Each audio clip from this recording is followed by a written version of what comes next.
capítulo número 7, a partir do versículo 1 até o 9. Segundo livro dos Reis, capítulo 7, de 1 a 9. Glória a Deus.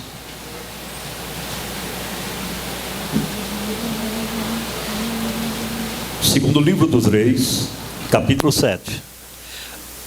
Muitos ainda estão folheando, só para ajudar. Segundo Reis é após o primeiro livro de Reis. Quem encontrou pode dizer amém? Amém. Então disse Eliseu: ouve a palavra do Senhor, porque assim diz o Senhor: amanhã, quase a este tempo, uma medida de farinha haverá por um ciclo, e 2 medidas de farinha haverá por um ciclo, e 2 medidas de cevada por um ciclo, à porta de Samaria. Então o alimento será menos custoso, muito barato. Porém um capitão, em cuja mão o rei se encostava, quem sabe era o seu primeiro-ministro, respondeu ao profeta Eliseu: eis que ainda que o Senhor fizesse janelas no céu, poder-se-ia acontecer isto? E Eliseu disse: eis que o verás com teus olhos, porém daí não comerás. E 4 homens leprosos estavam à entrada da porta, os quais disseram uns aos outros: por que nós estamos aqui? Até morrermos? Se dissermos: entremos na cidade, tem fome na cidade, e morreremos aí. E se ficarmos aqui, também morreremos. Vamos nós, pois, agora, e demos conosco no arraial dos Sírios. Se nos deixarem viver, viveremos. Se nos matarem, tão somente morreremos. Levantaram-se ao crepúsculo para irem ao arraial dos Sírios. E chegado à entrada do arraial dos Sírios, eis que não havia ali ninguém, porque o Senhor fizera ouvir no arraial dos Sírios ruído de carros e ruídos de cavalos, como o ruído de um grande exército, de maneira que disseram uns aos outros: eis que o rei de Israel alugou contra nós os reis dos heteus e dos egípcios para virem contra nós. Pelo que se levantaram e fugiram no crepúsculo, e deixaram as suas tendas, e os seus cavalos, e os seus jumentos, e o arraial como estava, e fugiram para salvarem a sua vida. Chegando, pois, estes leprosos à entrada do arraial, entraram numa tenda. Número 1, que foi que eles fizeram? 2, beberam. 3, prata. 4, ouro. 5, vestes. E foram e os esconderam. Então voltaram e entraram em outra tenda, e dali tomaram alguma coisa, e aí esconderam. Então disseram uns para os outros: não fizemos bem. Este é dia de boas novas. Diga, dia de boas novas. E nos calamos. Se esperarmos até a luz da manhã, algo mal nos sobrevirá. Pelo que agora vamos e o anunciemos à casa do rei. E quem diz amém por esta palavra? Podeis assentar. Glória a Deus. Esta história bíblica retrata uma das maiores crises sociais e econômicas que o homem já pôde ver sobre a face da terra. Uma crise política desencadeou uma crise econômica e social, de tal maneira que no contexto dessa história, que é o capítulo 6, a Bíblia diz que a fome era tamanha sobre a terra, que 2 mamães conferenciaram entre si. E uma disse para a outra mãe: olha, não é certo a gente morrer de fome. Então hoje eu mato meu filho, nós vamos colocar ele no forno, vamos comer o meu filho, amanhã você mata o teu filho, e a gente vai assá-lo no forno, e vamos comê-lo, para a gente não morrer de fome. Senhoras e senhores, nunca se viu, na história da humanidade, uma crise socioeconômica tão ferrenha, tão agravante, como nos dias do profeta Eliseu, na cidade de Samaria. Mas a Bíblia diz categoricamente que sempre haverá esperança para aqueles que confiam e esperam no Senhor, o seu Deus. O profeta Eliseu saiu pelas ruas de Samaria, profetizando prosperidade.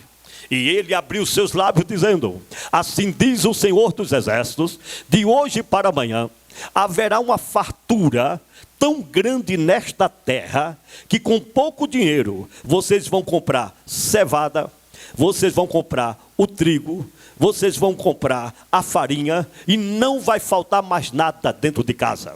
O capitão, cuja mão se encostava perto do rei, e essa expressão queria dizer o homem de imediato, o homem de confiança do rei, ele achou aquilo tão impossível, tão improvável, ele achou aquilo que seria tão difícil acontecer, em face aos problemas que eles estavam atravessando, que eles disseram: profeta, homem de Deus, será que isto vai acontecer?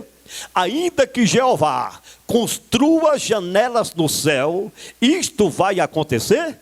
E o profeta lhe respondeu: tudo isto vai acontecer, mas por causa da sua incredulidade, com teus olhos tu verás, mas disto tudo não provarás. E foi então, senhoras e senhores, que aparece o ápice desta grande história: 4 leprosos. O rei não foi para a tenda dos sírios. O primeiro-ministro, o capitão, não foi para a tenda dos sírios, porque Paulo já dizia aos coríntios que Deus usa aquilo que não é para aniquilar aquilo que é.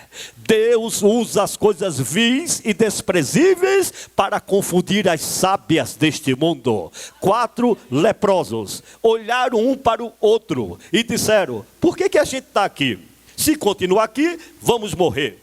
Vamos aventurar na tenda, na terra dos sírios. Se eles nos deixarem viver, viveremos. Se eles nos matarem, nós morreremos. Então, vamos tentar, vamos buscar a nossa sorte. E diz a Bíblia categoricamente: isso é que é um Deus poderoso, isto é que é um Deus maravilhoso, isto é que é um Deus glorioso, que quando eles se levantaram, número 1, iniciativa, começaram a caminhar para a tenda, o arraial dos sírios. Eram 4 leprosos, diga, 4 leprosos. Cada um tem 2 pés, porque um homem não é quadrúpede, concorda comigo ou não? Se são 4, então são 8 pés, sim ou não? Eram 4, 8 pés, e olhe para mim, cada um cheio de chagas, cheio de feridas, todos atrofiados, flagelados fisicamente e caminhando em direção à tenda dos sírios. 4 leprosos, 8 pés. Sabe o que é que Jeová fez? Permita-me conjecturar. Parece que Deus pegou um microfone potente como este e colocou debaixo dos 4 leprosos, debaixo dos pés dos 4 leprosos.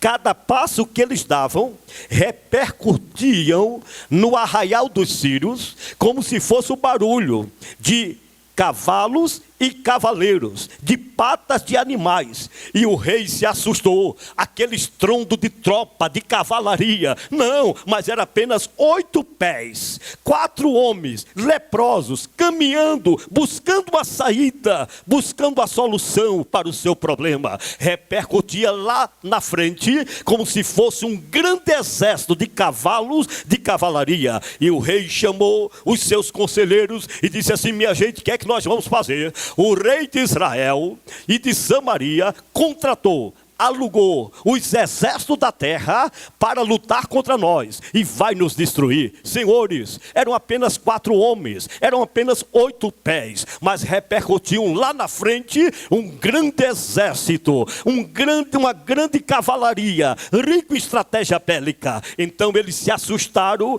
e correram para não perecer com as suas vidas e deixaram as suas tendas e seus animais totalmente desguarnecidos. Aqueles 4 homens entraram numa tenda. Número 1, encontraram pão. Número 2, encontraram água. Número 3, encontraram prata. Número 4, encontraram ouro. Número 5, encontraram vestes. E foi baseado nesta história que o Espírito Santo me deu esta expressão temática: os 5 presentes da graça de Deus. Diga-se comigo: os 5 presentes da graça de Deus. Agora, para nós compreendermos esta revelação bíblica, precisamos conhecer um pouco sobre numerologia bíblica. Deus não é numerólogo, mas Ele trabalha com números. Mas preste bem atenção, não é número do jogo de bicho, não é o número da telecena, não é o número da loteca, não é o número do VaptVupt, não é o número do baú da felicidade. Deus trabalha com os números, porque até os números da Bíblia Sagrada glorificam e exaltam o nome de Jeová, o Criador do céu e da terra, o Senhor dos exércitos. O número 1 fala do único Deus, o Todo-Poderoso. O número 2 fala de 2 testamentos, o Antigo e o Novo. O número 3 fala da Trindade, Pai, Filho e Espírito Santo. O número 5 fala da graça de Deus. Aonde você encontrar o 5 na Bíblia Sagrada, está associado à graça de Deus. Por quê? Porque é a dispensação da graça. O número 5, João capítulo 5, por exemplo, você vai encontrar o tanque de Betesda, que tinha 5 alpendres e jogava os enfermos, cegos, paralíticos, aleijados naquele tanque, e diz a Bíblia que o anjo movimentava as águas e os enfermos eram curados. Agora preste atenção, João capítulo 5, 5 alpendres do tanque de Betesda, e de repente aparece o quinto 5 de Deus, que é a graça encarnada, Jesus de Nazaré, curando o leproso sem movimentar aquela água. Quem levanta a mão e glorifica o nome do Senhor? 5 fala da graça de Deus. O 6, aonde você encontrar 6 na Bíblia, está associado à vida do homem. Por quê? Porque Deus criou o universo em 6 dias. E foi no 6º dia da criação que Deus criou o homem. Então veja que o número 6 está associado à vida do homem. A trindade satânica é representada por 3 números 6, 666. O primeiro número 6, quem será? O falso profeta. E quem será o falso profeta? Um homem que vai proferir maldições sobre a face da terra. O segundo número 6, quem será? Será a besta, um regime político constituído por homens. O terceiro número 6, quem será? O anticristo, um homem averso a tudo aquilo que é de Jesus Cristo. Por isso que a trindade satânica é representada por 3 números 6, 666. Existe também o número 7, que lá fora dizem que é o número da mentira, que é o número do azarado e que é o número da imperfeição. Senhores, azarado e mentiroso é o diabo, porque a Bíblia diz que ele é o pai da mentira e nunca acertou uma na sua vida. Mas 7 aqui dentro é o número da vitória e da perfeição do Senhor nosso Deus. A Bíblia fala sobre 7 olhos, 7 espíritos, 7 pastores, 7 castiçais, 7 igrejas da Ásia, 7 cores do arco-íris, 7 nós notas musicais, 7 trombetas, 7 cornetas, 7 buzinas, 7 taças, 7 iras e 7 ais. A Bíblia fala sobre 7 vacas magras, 7 vacas gordas. A Bíblia fala sobre 7 espigas de milho cheias, 7 espigas de milho secas. A Bíblia fala sobre 7 voltas na muralha de Jericó, 7 mergulhos no rio Jordão, 7 espirros do menino que espirrou em cima da cama do profeta Eliseu. E tem mais, se Jeová decretar o 7 nesta noite, pode levantar a mão e abrir o coração, que a vitória será certa em nome do Senhor Jesus. Agora preste bem atenção, eu pulei um número, não sei se alguém aqui percebeu. Por que eu pulei o número 4? Porque é o número que está em evidência. Quantos leprosos tem nessa história? 4 leprosos. E 4, no contexto bíblico, representa o planeta Terra. A Terra geograficamente é redonda, mas biblicamente a Terra, ela é apontada e geograficamente por 4 pontos cardeais. Sim ou não? Redonda, mas com 4 pontos cardeais. A Bíblia tem 66 livros. Um livro da criação, Gênesis. Um livro de revelação, Apocalipse. Uma ata, Atos dos Apóstolos. A Bíblia tem várias cartas doutrinárias, vários livros proféticos, um livro de cântico, Salmo, um livro de sabedoria, Provérbios. A Bíblia tem 4 evangelhos. Por que 4 evangelhos? Um só não seria o bastante? E por que 4? Porque um dia, no Monte das Oliveiras, Cristo já ressuscitado, reuniu seus discípulos e disse para eles: ide por todo o mundo e pregai o... Como o mundo é compreendido geograficamente por 4 pontos cardeais, Jesus Cristo levantou, vocacionou, capacitou e enviou 4 evangelistas para escrever os 4 evangelhos. Então 4 representa os 4 pontos cardeais da terra. E nessa história estão 4 leprosos. Não são 8, não são 10, não é 1, não é 2, nem 3. Quantos leprosos? Agora interessante, a Bíblia diz que eles eram leprosos. O que é a lepra? Cientificamente é chamado de bacilo ansienase. A lepra é uma doença que começa internamente, mas se manifesta geralmente cutânea, na pele do ser humano. A lepra, ela tem dois fatores importantes. Por exemplo, a lepra, quando ela está num grau elevado, o leproso, ele perde a sensibilidade do meio ambiente. Para ele, não sabe se é quente ou se é frio. Não tem nenhuma sensibilidade ao meio ambiente. Pode tocar nele. Ele se toca em algo frio ou quente, para ele não representa nada. A lepra causa isto. Jesus Cristo escreveu, mandou João escrever a uma igreja do Apocalipse. E disse: tu és leprosa, porque nem és quente e nem frio, és morno. Jesus queria dizer: perdeste a sensibilidade espiritual. Era mesmo que chamar de leprosa. Outro fator da lepra é que quando a sua intensidade é elevada, o leproso, no local onde está atingido a lepra, fica indolor, perde a sensibilidade da dor.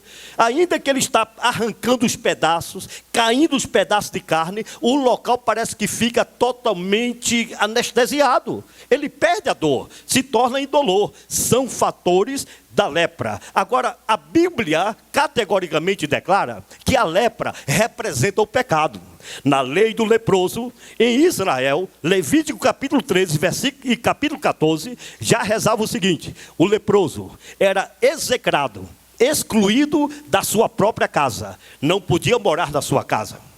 Ele tinha que ser levado para fora do deserto, no meio das cavernas. Ele não tinha acesso à sociedade, ele não tinha acesso à religião, à sinagoga, ele não tinha acesso ao seu próprio seio familiar.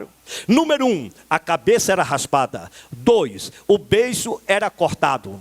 3. Quando ele entrava em algum lugar, ele tinha que declarar: imundo, imundo, imundo, eu sou imundo. Ele teria que avisar a todas as pessoas que estava passando um leproso. E se por um mero atrevimento o leproso entrasse na sociedade, ele seria apedrejado até a morte. Era a lei em Israel. E por que existe esta lei? Porque a lepra era uma doença interna, mas se manifestava externamente, através da pele. E era uma doença altamente contagiosa, pelo contato, pela saliva, por um copo d'água. Então ele deveria ser excluído totalmente, execrado. A Bíblia declara que a lepra era uma representação do pecado. A Bíblia fala que grandes homens de Deus ficaram leprosos. Moisés ficou leproso no início do seu ministério. Sua irmã Miriam ficou leprosa por causa da sua desobediência diante de Deus. Geazi ficou leproso por causa da sua avareza e ambição desgovernada. Uzias morreu leproso porque não atentou para servir ao Senhor, o seu Deus. Então veja, senhores, que a lepra no passado, no Antigo Testamento, era também um ato de correção, de punição do Criador para com as criaturas na face da terra. É símbolo do pecado. Nos dias de hoje, a humanidade se encontra leprosa. Os 4 homens representam os 4 pontos cardeais da terra. O mundo está leproso, assim como a lepra, ela tem origem dentro do homem e se manifesta fora na pele, assim a lepra do pecado. O homem leproso espiritualmente começa no coração e se manifesta com as suas atitudes externas. Ele não se rende ao seu Criador, ele não quer servir ao seu Senhor, ele não glorifica a Deus, ele glorifica os astros de Hollywood, as estrelas de futebol, aos pagodeiros de Salvador, aos carnavalescos, mas não quer glorificar aquele que lhe criou. Isto é atitude de lepra. O homem prefere a cachaça, prefere o álcool, prefere as drogas, prefere a gíria, prefere a degradação moral. É a lepra que começa lá dentro do coração e se manifesta na carne do lado de fora. Esses 4 leprosos representavam o mundo atual em que nós estamos vivendo.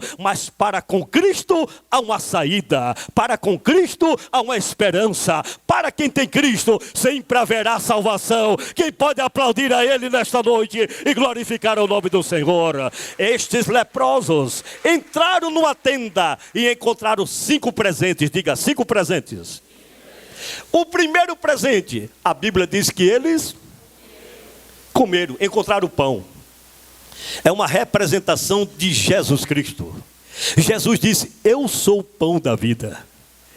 E quem não comer da minha carne e não beber do meu sangue, não terá parte comigo. A Bíblia diz, irmãos, que Jesus pregava para uma grande multidão e chegou a declarar: vossos pais, no passado, comeram do maná no deserto, mas todos eles morreram. Mas quem comer da minha carne, não provará da morte, mas terá a vida eterna. A Bíblia diz, amados, que coisa forte. Os próprios discípulos de Jesus se escandalizaram. E os outros que não eram discípulos disseram assim: duro é para a gente ouvir esse discurso. E pegaram pedras para apedrejá-lo. Esse homem está doido. 33 anos de idade e dizendo que a gente tem que comer a carne dele e beber o sangue dele para ter vida eterna. Esse homem está doido. E Jesus olhou para os seus discípulos e disse assim: vocês também querem me deixar? E Pedro, que foi o mais assanhado, tomou a frente e disse: mestre, para quem iremos nós, se só tu tem palavra de vida eterna? Quando Jesus diz: quem não comer da minha carne e beber do meu sangue, isso não quer dizer que ele estava chamando a multidão para ser canibal, comer a carne de um homem e beber o sangue dele. Estão entendendo isso ou não?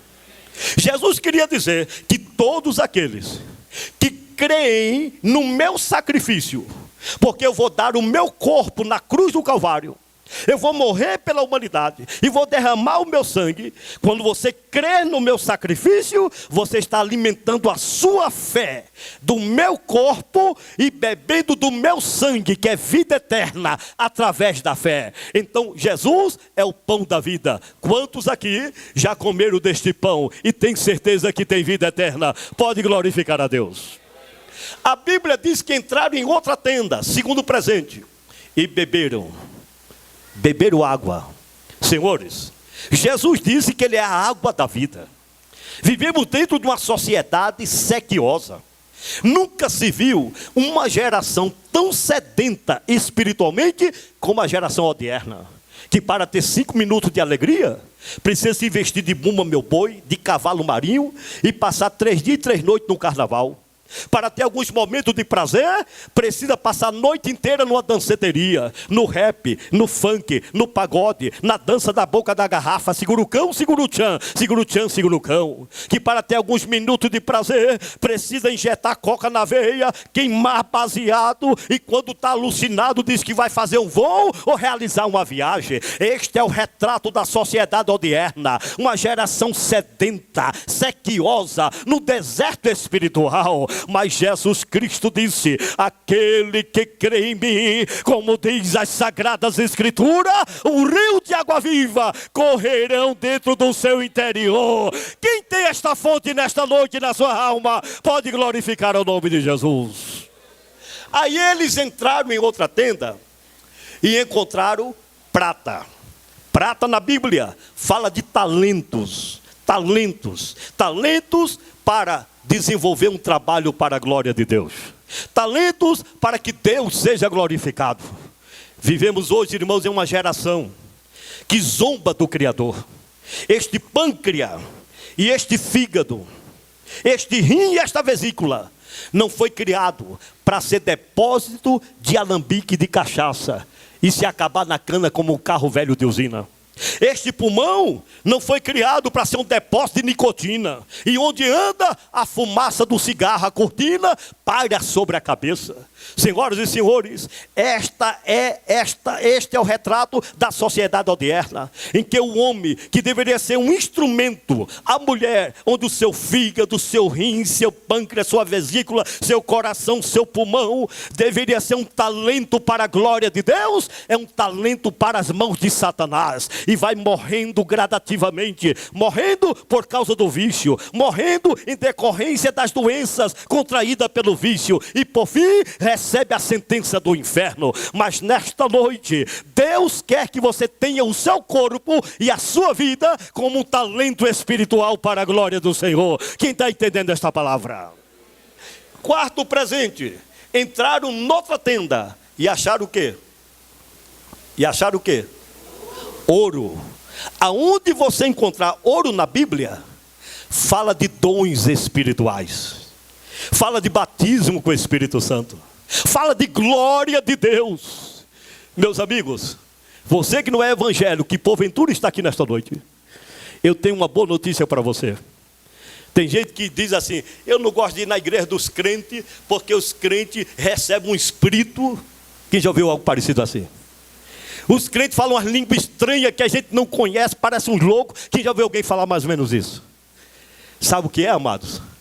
É porque este espírito que nós recebemos não é o espírito como alguém diz por aí, é o Espírito Santo de Deus. É a glória de Deus, é a presença de Deus. E quando o crente recebe a presença de Deus, a sua língua natural é trocada por uma língua espiritual, e ele começa a falar a língua do céu, o idioma do céu. E quem crê nisto, levante a mão e glorifique o nome do Senhor. Entraram noutra tenda e encontraram o quinto presente. Primeiro, comeram pão da vida. Segundo, beberam água da vida. Terceiro, encontraram talentos espirituais. 4, encontraram ouro, glória de Deus. E em quinto lugar, eles encontraram?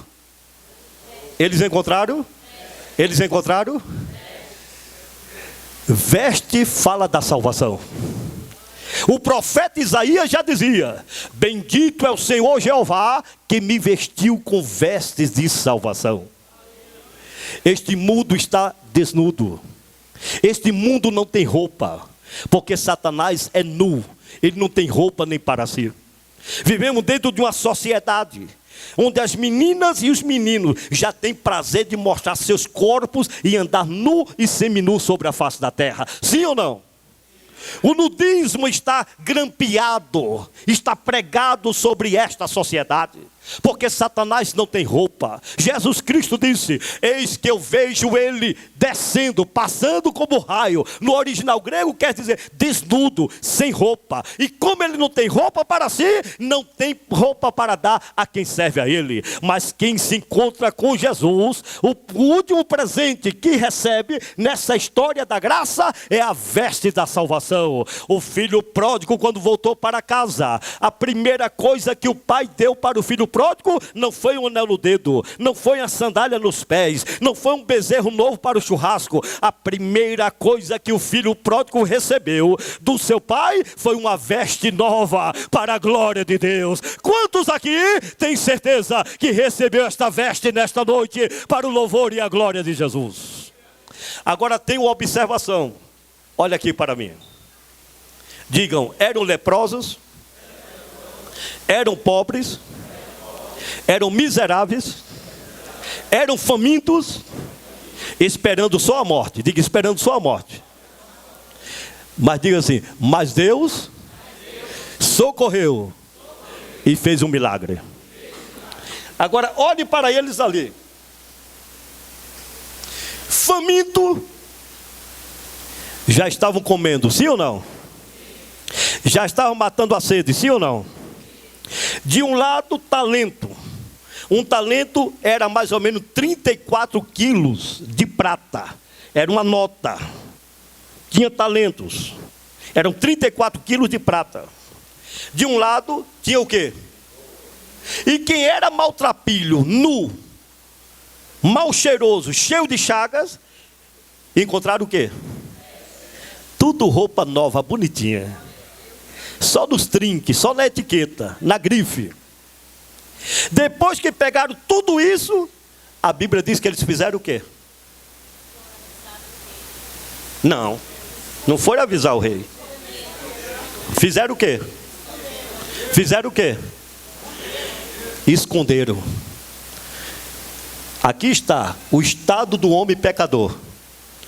O segundo estado: o pecador que é abençoado, enriquecido, vestido, curado, mas ao invés de agradecer, esconde tudo que recebe, porque é um coração ingrato. Quem está entendendo esta palavra? O mundo precisa da salvação de Cristo. E os crentes de hoje precisam muito mais de uma reciclagem sobre a salvação de Jesus. Nunca se viu uma geração de crentes tão descompromissada com as coisas de Deus como essa geração de hoje. Nunca se viu uma geração de crentes que tem o orgulho de gastar 150 mil no carro, 80 mil no carro, 100 mil no carro, mas quando é na hora de abrir a mão para sustentar um pobre coitado na obra missionária, para ajudar os projetos da sua igreja, se esconde até na hora da oferta do culto. Nunca se viu uma geração de cristãos, irmãos, que foram abençoados, receberam prata, ouro, veste, comida, água, calçado, mas troca o culto a Deus por qualquer coisa desta vida, um aniversário, um shopping center. Eu não sou radical, irmãos, estou cansado de dizer, é muito fácil trabalhar comigo. Mas eu fico triste quando eu vejo nos grupos: avisa que eu não vou hoje não, por causa disso, daquilo. Uma coisa banal, irmãos. Para um Deus maravilhoso desse, nós devíamos dizer como o salmista Davi: uma coisa eu pedi e a buscarei, que eu possa habitar na casa do meu Senhor todos os dias da minha vida. Quem aqui crê que Deus é bom para consigo? Quem aqui acha que Deus tem sido generoso com a sua família? Quem aqui crê que Deus tem suprido a sua necessidade? E por que às vezes a igreja trata Deus como plano secundário? Vocês estão entendendo isso ou não? Sim ou não? Eu não tenho dificuldade com dinheiro. Eu vou falar uma coisa aqui, não se escandalize não. Eu nem ia falar, mas o Espírito Santo está me mandando falar para vocês aprenderem uma lição. Meu pagamento vai ser para a semana ainda. Mas se você me virar de cabeça para baixo, não cai uma moeda de 5 centavos. Até o dinheiro que eu tinha essa semana para pagar a água e a luz, eu disse para a dona Suzana, coloca aí de lado, não vai, pela data não vai cortar não. A gente vai pagar depois. Mas eu socorri 3 pessoas aqui nessa cidade. Com dinheiro, com recursos. Tirei do meu bolso para socorrer. E eu sempre fiz isso na minha vida. E alguém pode dizer, o senhor está doido, pastor? Estou doido nada. Quanto eu mais dou, mais eu recebo. Quanto mais eu invisto nos filhos de Deus, mais